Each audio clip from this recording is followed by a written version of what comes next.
Now, this is the first chapter, research methodology and introduction. Meaning of research. Research can be defined as a scientific.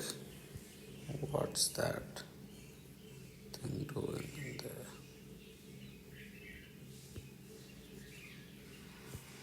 Yeah. A scientific and systematic search for pertinent information on specific topics. Advanced Learner's Dictionary of Current English says research is a careful investigation or inquiry, especially through search for new facts in any branch of knowledge. Redmond and Mori define research as a systematized effort to gain new knowledge. We all possess the vital instinct of inquisitiveness.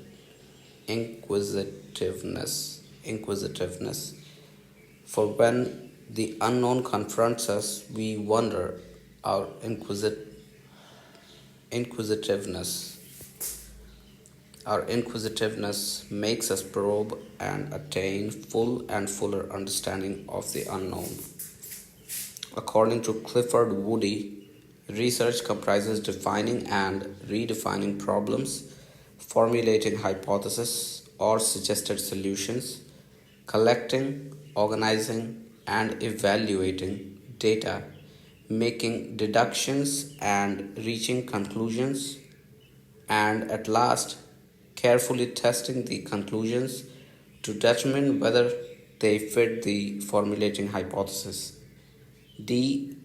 Schlesinger and M. Stephenson in the Encyclopedia of Social Sciences define research as the manipulation of things and concepts or symbols for the purpose of generalizing to extend, correct, and verify knowledge, whether that is no, whether that knowledge aids in construction of theory or in the practice of an art. Research is thus an original contribution to the existing stock of knowledge, making its advancement. It is the pursuit of truth with the help of study, observation, comparison, and experiment. Now, the objectives of research.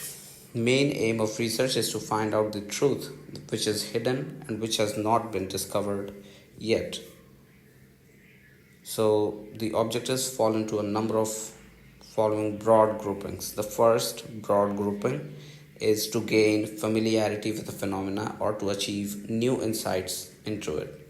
Studies with this object in view are termed as exploratory or formulative research studies. So, exploratory research is to gain familiarity with a phenomena or to achieve new insights into a phenomena. Now, the second broad grouping is to portray accurately the characteristics of a particular individual. To portray accurately the characteristics of a particular individual, situation, or a group, and studies with this object in view are called is called as descriptive research study. Now, the third is to determine the frequency with which something occurs or the frequency with which it is associated with something else. Now, studies with this object in view are known as diagnostic research studies. Diagnostic research studies. Now, test a hypothesis of a causal relationship between variables. Such studies are known as hypothesis testing research studies. Now, motivation in research.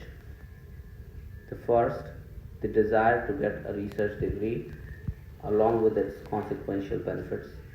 Second is the desire to face the challenge in solving the unsolved problems, that is, concern over practical problems initiates research.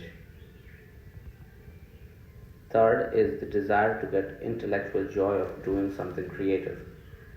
Fourth is the desire to be of service to the society. Fifth is the desire to get respectability. Now, the types of research.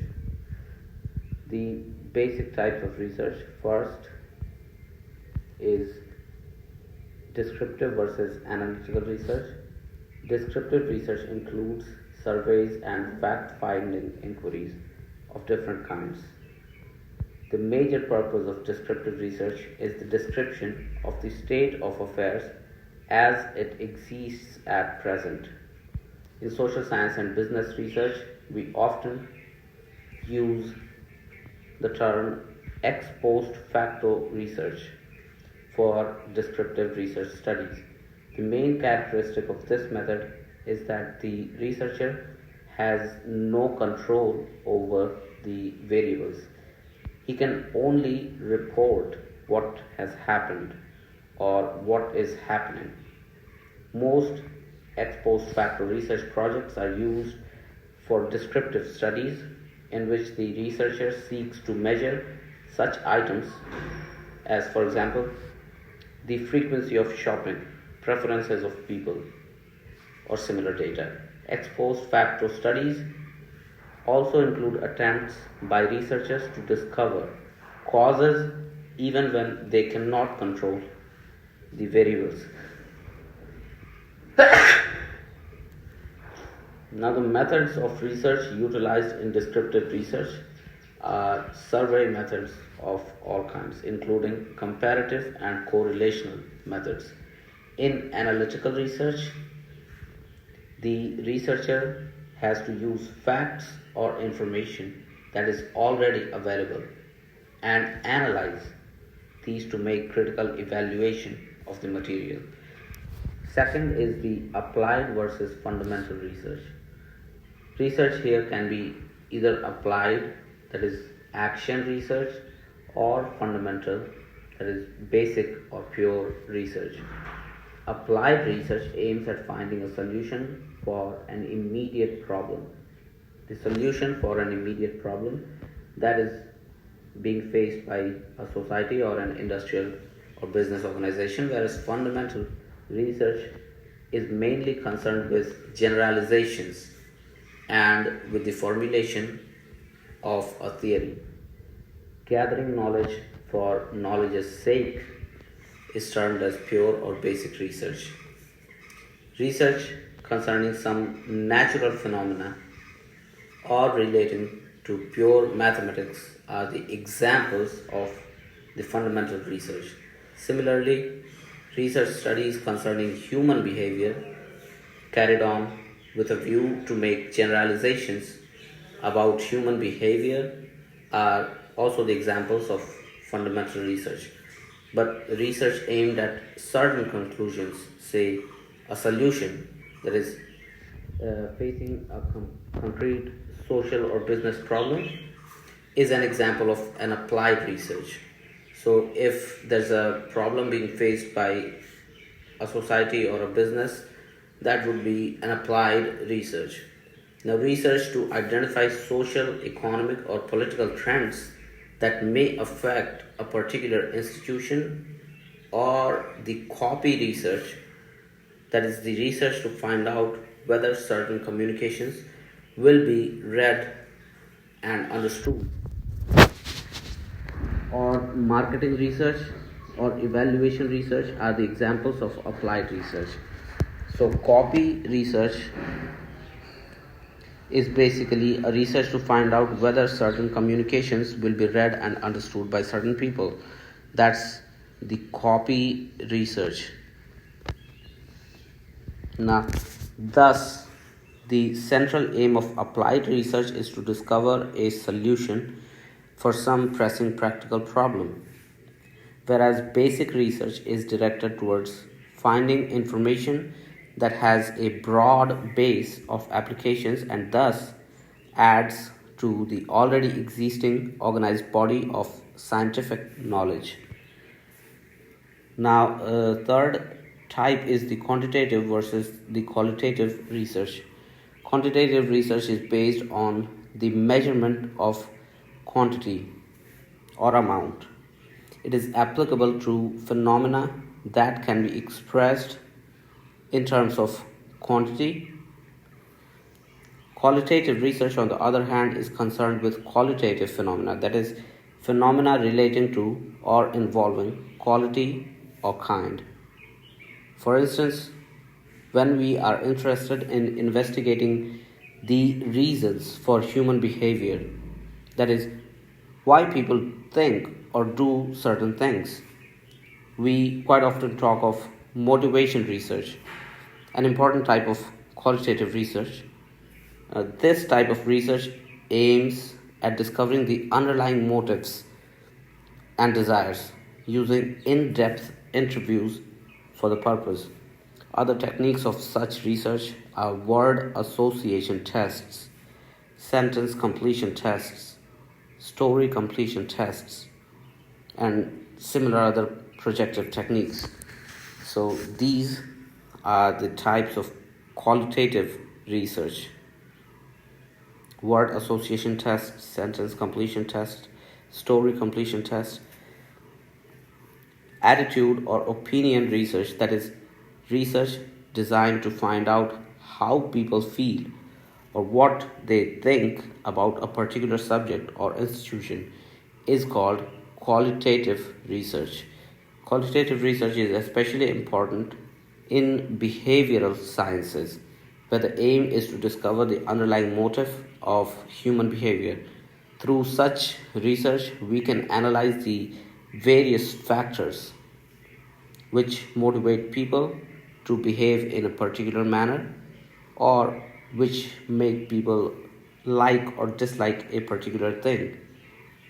It may be stated, however, that to apply qualitative research in practice is relatively a difficult job, and therefore, while doing such research, one should seek guidance from experimental psychologists, like studying an introduction to cognitive psychology. The next is conceptual versus empirical research. Conceptual research is related to some abstract idea or ideas or theory. It is generally used by philosophers and thinkers to develop new concepts, the conceptual research. It is also used to reinterpret the existing ones.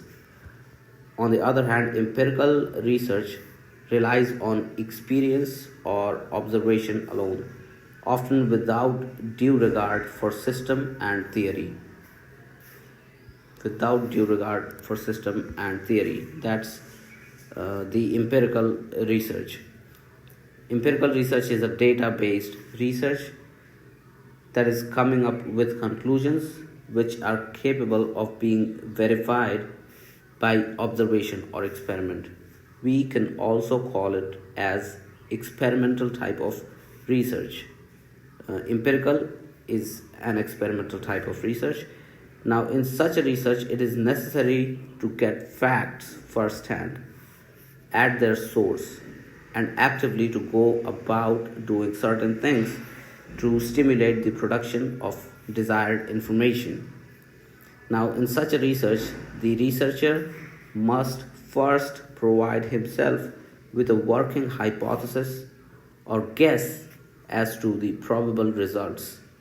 He then works to get enough facts or data to prove or disprove his hypothesis. He then sets up experimental designs which he thinks will manipulate the persons or the materials concerned so as to bring forth the desired information. Such research is thus characterized by experimenter's control over the variables under study and his deliberate manipulation of one of them to study its effects. The deliberate manipulation of variables is what is being talked about here. Empirical research is appropriate when proof is sought that certain variables affect other variables in some way. Evidence gathered through experiments or empirical studies is today considered to be the most powerful support possible for a given hypothesis. And then we have some other types of research. All other types of research are variations of one or more of the above stated approaches, based on either the purpose of research or the time required to accomplish research, on the environment in which research is done, or on the basis of some other similar factor. From the point of view of time, we can think of research either as one-time research or longitudinal research. In the former case, that is the one-time research, the research here is confined to a single time period, whereas in the latter case, that is the longitudinal research, here the research is carried on over several time periods.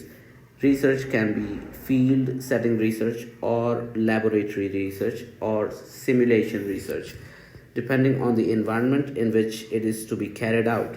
Research can as well be understood as clinical or diagnostic research. Such research follow case study methods. The clinical or the diagnostic research methods follow case study methods or in-depth approaches to reach the basic causal relations. Such studies usually go deep into the causes of things or events that interest us, using very small samples and very deep probing data gathering devices. The research may be exploratory or it may be formalized. The objective of exploratory research is the development of hypotheses rather than their testing, whereas formalized research studies are those with substantial structure and with specific hypotheses to be tested. Historical research is that which utilizes the historical sources like documents, remains, to study the events or ideas of the past, including the philosophy of persons and groups at any remote point of time. Research can also be classified as conclusion oriented and decision oriented. While doing conclusion oriented research, a researcher is free to pick up a problem. He is free to pick up a problem, redesign the inquiry. The inquiry that he's doing, he can redesign that inquiry as he proceeds and is prepared to conceptualize as he wishes. Now, this was the conclusion oriented research. Now we have the decision oriented research. Decision oriented research is always for the need of a decision maker, and the researcher in this case is not free to embark upon research according to his own inclination, meaning decision oriented research is a kind of a research where, for example, let's say you have a pharmaceutical company which wants some research to be done in a particular direction. Now the researcher, who is some other entity, he joins this pharmaceutical company and says, okay, I'll do this research, but the pharmaceutical wants the research to go in a particular direction. What if the researcher, the one external entity, what if he had some personal ambition or his own personal direction of research? What if they don't match?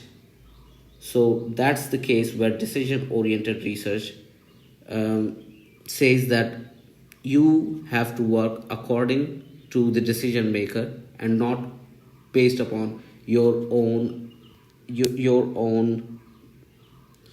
inclination. So that's the case of decision oriented research. Now, operations research is an example of decision oriented research. Operations research is an example of decision oriented research. since it is a scientific method of providing the executive departments with a quantitative basis for decisions regarding the operations that are under their control. So, so operations research is an example of decision-oriented research. And then we have the research approaches. So, in the above description of the types of what I have some time. So, the above description of the types of research brings to light the fact that there are two basic approaches to research: quantitative and qualitative approach. The former, that is the quantitative approach, involves the generation of data in quantitative form, which can be subjected to rigorous quantitative analysis in a formal and rigid fashion. This approach can be further subclassified into inferential, experimental, and simulation approaches to research. The purpose of inferential approach to research is to form a database from which to infer the characteristics or relationships of the population. This usually means survey research. It means survey research where a sample of population is studied or questioned or observed to determine its characteristics, and it is then inferred that the population has the same characteristics. So that was the inferential approach. Then we have the experimental approach. The experimental approach is characterized by much greater control over the research environment, and in this case, some variables are manipulated to observe their effect on other variables. The third is the simulation approach. Simulation approach involves the construction of an artificial environment within which relevant information and data can be generated. This permits an observation of the dynamic behavior of a system or its subsystem under controlled conditions. The term simulation in the context of business and social sciences applications refers to the operation of a numerical model that represents the structure of a dynamic process given the values of initial conditions, parameters, and exogenous variables. A simulation is run to represent the behavior of the process over time. Exogenous means something external. Now, a simulation approach can also be useful in building models for understanding the future conditions. And qualitative approach to research is concerned with subjective assessment of attitudes or opinions and behaviors. Research in such a situation is a function of researchers' insights and impressions. Such an approach to research generates results either in non-quantitative form or in the form which are not subjected to rigorous quantitative analysis. Generally, the techniques of focus group interviews, projective techniques, and depth interviews are used.